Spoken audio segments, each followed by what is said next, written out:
नमस्कार मित्रांनो, कुण्या राजाची ग तू राणी या मालिकेच्या आजच्या भागात आपण बघणार आहोत की इथे माया मृण्मयीला म्हणत असते, मृण्मयी, प्रॉब्लेम हा नाहीये की कबीर कुठे, प्रॉब्लेम हा आहे गुंजा कुठे. कारण गुंजा तिथेच असते जिथे कबीर असतो. तेव्हा मृण्मयी म्हणते, मम्मा प्लीज काही नको बोलू. तर लगेच माया बोलते, डोंगरवाडीच्या ठिकाणी दोघे एकत्र ना म्हणजे खूप डेंजरस आहे बरं का.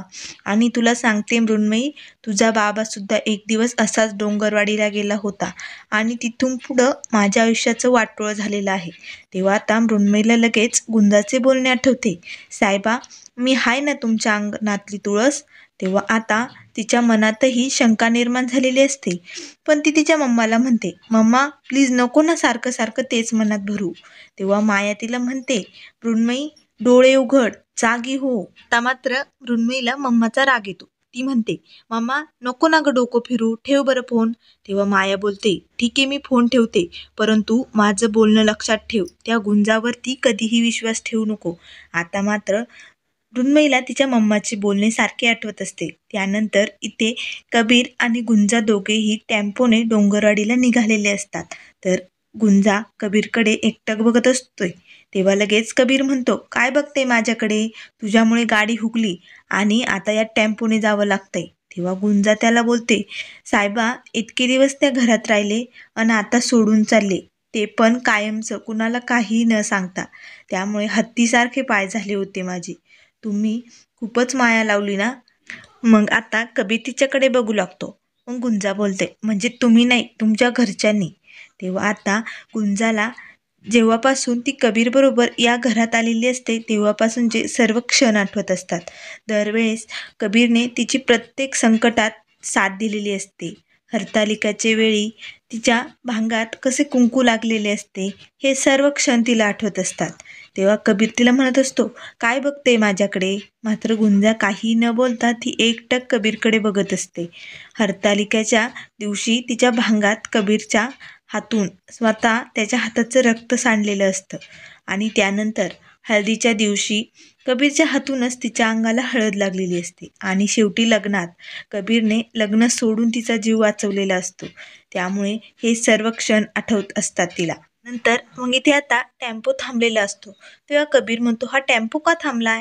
मग तो ड्रायव्हर बोलतो, गाडी फक्त 10 ते 15 मिनिटं थांबेल, चहा नाश्ता करायचा असेल तर करून घ्या.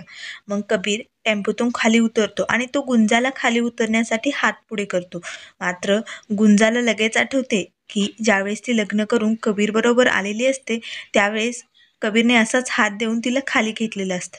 आता मात्र ही हात सोडण्याची वेळ आलेली असते. त्यामुळे गुंजा म्हणते, नाही नको, माझी माझी मी उतरेन. ती कबीरचा हात घेत नाही आणि स्वतःच खाली उतरते. खाली उतरल्यानंतर ती कबीरला बोलते, साहेबा मी आलेच थोड्या वेळात.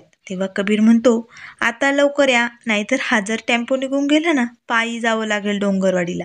मग आता गुंजा लगेच वॉशरूमला जात असते आणि तिथे गेल्यानंतर लगेच ते आरशाकडे बघून म्हणत असते, या कापडामध्ये मी डोंगरवाडीला नाही जाऊ शकत.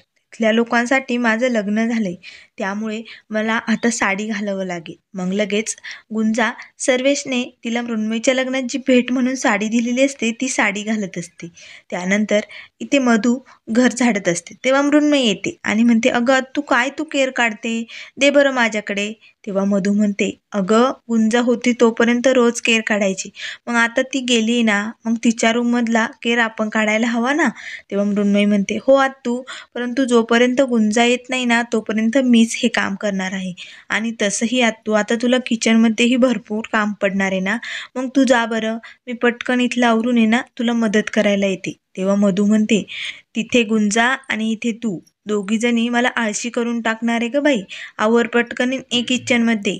इथे आता गुंजाने साडी चेंज केलेली असते आणि आता तिचं गाठोड उघडून ती त्यातले दागिने काढत असते. हातात बांगड्या घालते, गळ्यात दागिने घालते आणि त्यानंतर ती कुंकवाचा करंडा हातात घेते आणि तिला आठवतं की लग्नाआधी तिने कबीरला शहरात आणण्यासाठी भाग्याचं कुंकू दिलेलं असतं. मात्र तेवढ्यात जोराचा वारा सुटलेला असतो आणि ते सर्व भाग्याचं कुंकू गुंजाच्या कपाळावर लागलेलं असतं. तेव्हा गुंजा म्हणत असते, हे साहेब दिलेले कुंकू माझ्याच नशिबात देवयाईने लिहिलेलं होतं आणि ती बोलत असते, हे सौभाग्याचं लेणं एकदा का बाईने अंगावर घातलं की तोऱ्याने मिरवत असते, मग ते माहेर असू दे किंवा सासर. पण माझ्या नशिबात तसं नाही आहे. मी जर हे लेणं घालून सासरला गेले असते तर वादळ उठलं असतं, अन सुनं गेले असते तर माहेरला विस्फोट झाला असता. त्यामुळे मला आता हे सर्व घालावंच लागेल. मग गुंजा भांगात कुंकू भरते आणि आरशात तिच्याकडे बघत असते. आता ती मंगळसूत्र घालण्यासाठी गाठोड्यात बघत असते, मात्र तिला कुठेच तिचं मंगळसूत्र सापडत नाही. तेव्हा आता गुंजा घाबरून जाते आणि म्हणते, समदे दागिने हाय इथं, मग मंगळसूत्र कुठं गेलं असेल. आता ती खूपच घाबरलेली असते. त्यानंतर इकडे मृण्मयी गुंजाची रूम झाडत असते आणि तिला लगेच आठवते की माया म्हणत असते, कितीही काहीही झालं तरी गुंजावरती कधीही विश्वास ठेवू नको मृण्मयी. तिला सारखं सारखं तिच्या मम्माचं बोलणं का आठवत असतं तिलाच कळत नसतं. ती म्हणत असते, का मला असं वाटतंय की गुंजा खोटं बोलते की काय. मात्र गुंजाला मी कायम ओळखते, तिचा माझ्यावरती विश्वास आहे, ती नाही असं वागणार. आणि कबीरवर तर माझं प्रेम आहे. त्यामुळे आता तिच्या मनातही खूप शंका उठलेल्या असतात. इथे गुंजा गाठोडं पूर्ण उचकत असते, मात्र तिला मंगळसूत्र सापडत नाही. आणि इथे मृण्मयी घर झाडत असतानाच मनाशी बोलत असते, ही मम्मा पण ना काही मनात भरवत असते. आता ना मी तिचं बोलणं डोक्यात घेणारच नाही. तेवढ्यात ती टेबलाखाली झाडू घालते आणि लगेच त्या झाडूला चिटकून मंगळसूत्र बाहेर येतं.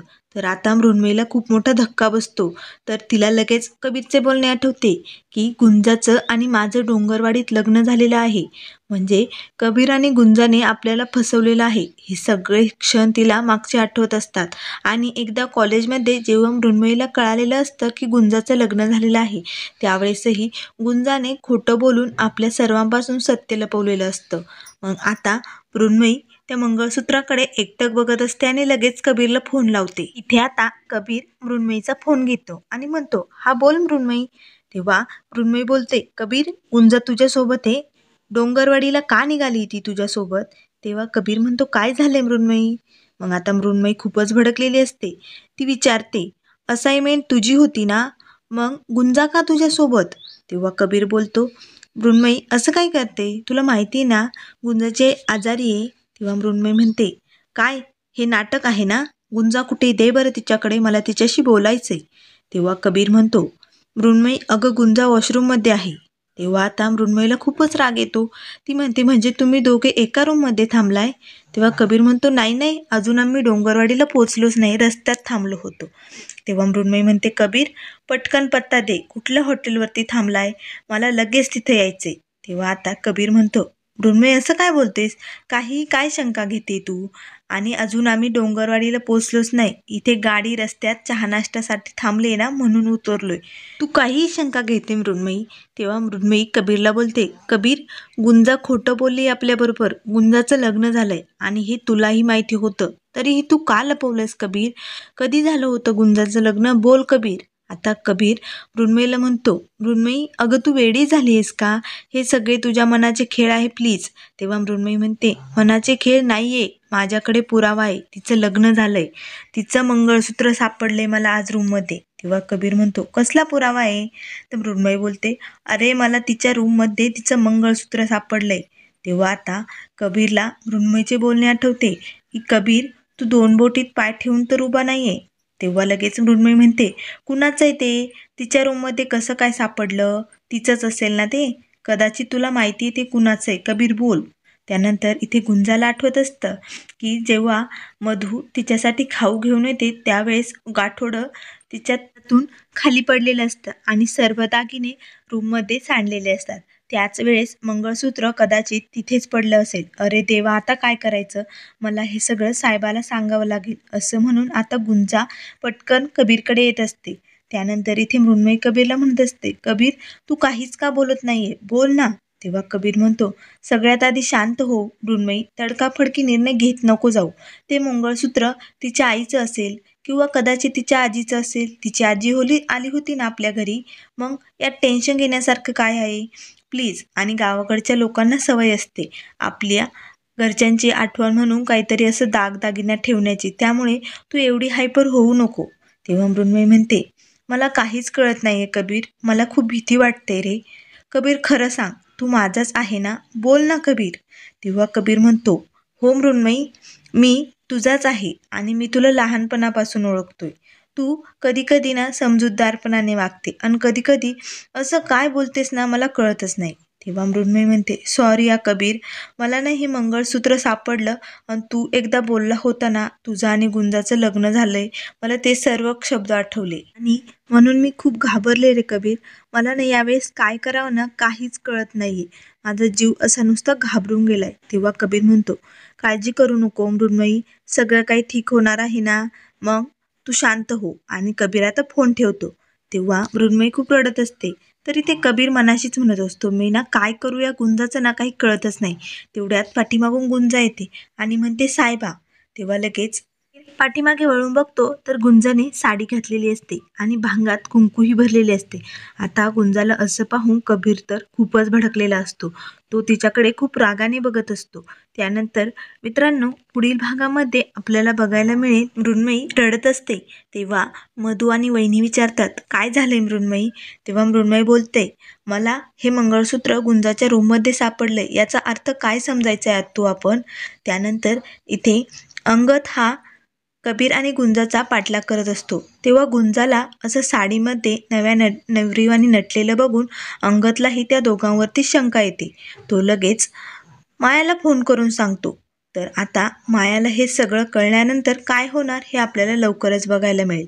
तर इथे कबीर आणि गुंजा आता डोंगरवाडीला पोचलेले असतात. तर डोंगरवाडीला पोचल्यानंतर सत्यादा गुंजाला विचारतो, गुंजे, तो पत्रकार तुला नीट जीव लावतो ना? नाहीतर मला सांग बरं का. बघ, खरं काय ते सांग. आता मात्र गुंजा सत्यादा आणि बाबळीला सत्य सांगणार का हे आपल्याला लवकरच बघायला मिळेल. त्यामुळे मित्रांनो, अशाच मालिकेंच्या अपडेट पाहण्यासाठी चॅनलला लाईक करा, सबस्क्राईब करा. व्हिडिओ पाहिल्याबद्दल धन्यवाद.